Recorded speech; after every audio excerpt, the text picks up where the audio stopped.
E aí, quarenteners? Já estão criando raiz e mofando dentro de casa já?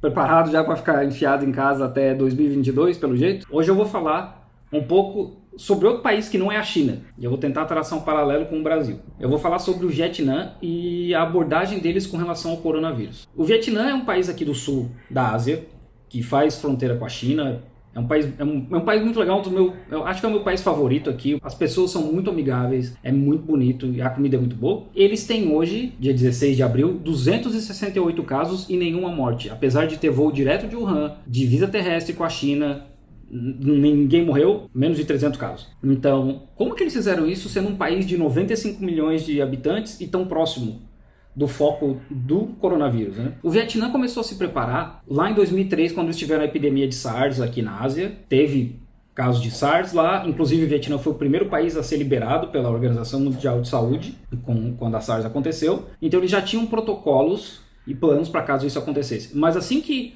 começou a aparecer esses casos de pneumonia estranha em Wuhan, lá em dezembro, o Vietnã já entrou em alerta. E em janeiro, no início de janeiro, quando a China informou a Organização Mundial de Saúde, inclusive eu vou deixar aqui o link para o meu vídeo explicando a timeline disso, do coronavírus aqui na Ásia, o Vietnã fez um exercício incluindo militares, já pensando se isso se tornar epidemia grande e espalhar uma pandemia, etc., eles já sabiam o que fazer. E assim foi, no dia 23 de janeiro, eles tiveram o primeiro caso confirmado lá, que era uma pessoa que foi de Wuhan visitar o filho. Então, na verdade, são os dois primeiros casos, né, porque ele infectou o filho. E, inclusive, nesse mesmo dia foi quando Wuhan foi fechado. E aí eles já começaram a botar a máquina em andamento. E no dia 1º de fevereiro, uma semana depois, eles suspenderam todos os voos da China.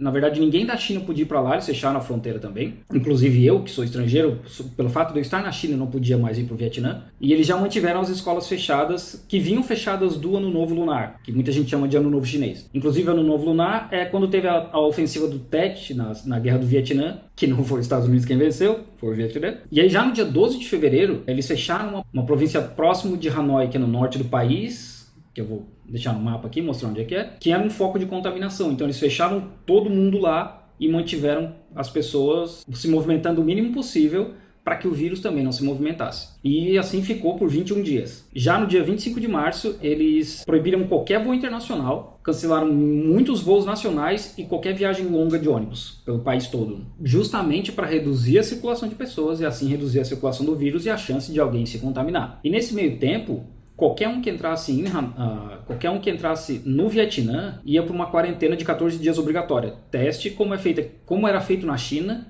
também, e quarentena obrigatória. Hoje eles têm cerca de 75 mil pessoas em quarentena, isolados em quarentena, mas dia 1º de abril houve um foco com cerca de 12 pessoas num hospital, 12 pessoas contaminadas, e o país inteiro fechou por conta dessas 12 pessoas. Então, é um país com metade da população do Brasil, basicamente, e por causa de 12 pessoas eles fecharam o país todo. O país entrou em lockdown, as pessoas só saem de casa para ir no mercado ou farmácia. E por conta dessas ações todas, muitas indústrias não pararam, comércio não parou, e num nível tão grande que eles estavam doando equipamentos de proteção para os Estados Unidos, para a França, para a Espanha, para o Reino Unido, porque as fábricas continuaram produzindo até o lockdown. E isso mostra como é importante parar no começo, rastrear isso desde o começo e parar. E um outro ponto interessante, que é completamente ao contrário do Brasil, é a adesão de todo mundo. O povo está encarando isso como realmente uma guerra contra o vírus. Inclusive o governo usa essa questão da guerra do Vietnã, justamente ter sido na mesma época, uma nova ofensiva contra o vírus, etc. E eles usam muita propaganda.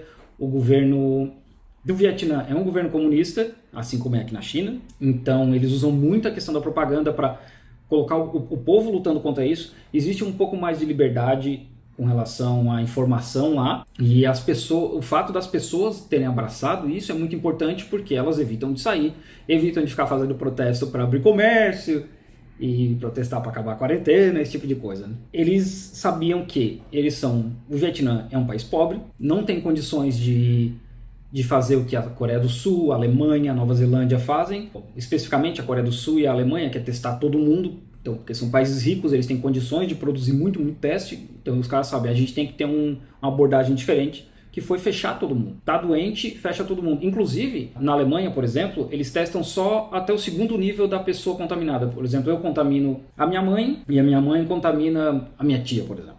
Eles vão até essa segunda pessoa. No Vietnã, eu contamino a minha mãe, que contamina a minha tia, que contamina a manicure dela, que contamina uma pessoa do supermercado. Eles rastreiam todo mundo, testam todo mundo e colocam todo mundo em isolamento. Porque é mais fácil fazer isso e eles conseguiram controlar de uma forma que mais ninguém conseguiu controlar, tirando esses países muito ricos que investiram muito em testes. Então, acho que os pontos mais importantes disso é a questão do planejamento.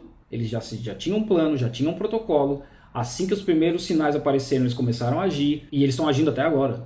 Como eu falei, por conta de 12 casos, eles colocaram o país inteiro em lockdown e ninguém sai de casa a não ser para comprar comida e ir na farmácia. E é isso que a gente deveria estar vendo no Brasil agora. Os números do Brasil são relativamente baixos porque não tem teste. As estimativas já passam de 300 e 350 mil casos, apesar de os números oficiais serem 30 mil. E um país com uma estrutura muito maior, é um país com muito mais condições financeiras de bancar, bancar testes, bancar uma estrutura industrial, que o Vietnã não tem. E o Vietnã conseguiu controlar isso. O planejamento, aliado com gente comprometida, com a população comprometida em entender como deveria ser feito, o governo não jogando contra, o governo não acreditando em teoria de conspiração e vídeo do WhatsApp, cloroquina, fez com que o Vietnã hoje tenha só 268 casos, sendo que eles estão aqui do lado. Como eu falei, eles têm voo direto de Wuhan, mas como eles controlaram cedo, ninguém morreu lá. E esse é o meu recado de hoje.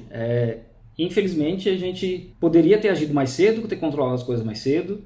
O Brasil não fez e vai pagar um preço por isso num longo prazo. Por conta desse controle desde cedo, o Vietnã praticamente não parou, só parou por conta desse lockdown recente. E isso vai refletir na vida de vocês com relação à quarentena e o tempo que vocês vão levar para sair dessa quarentena. Eu espero que haja uma mudança brusca rapidamente no Brasil para que as coisas melhorem rápido, inclusive porque eu tenho amigos e família aí, e que as coisas se resolvam depressa. E que vocês possam sair da quarentena também, beleza?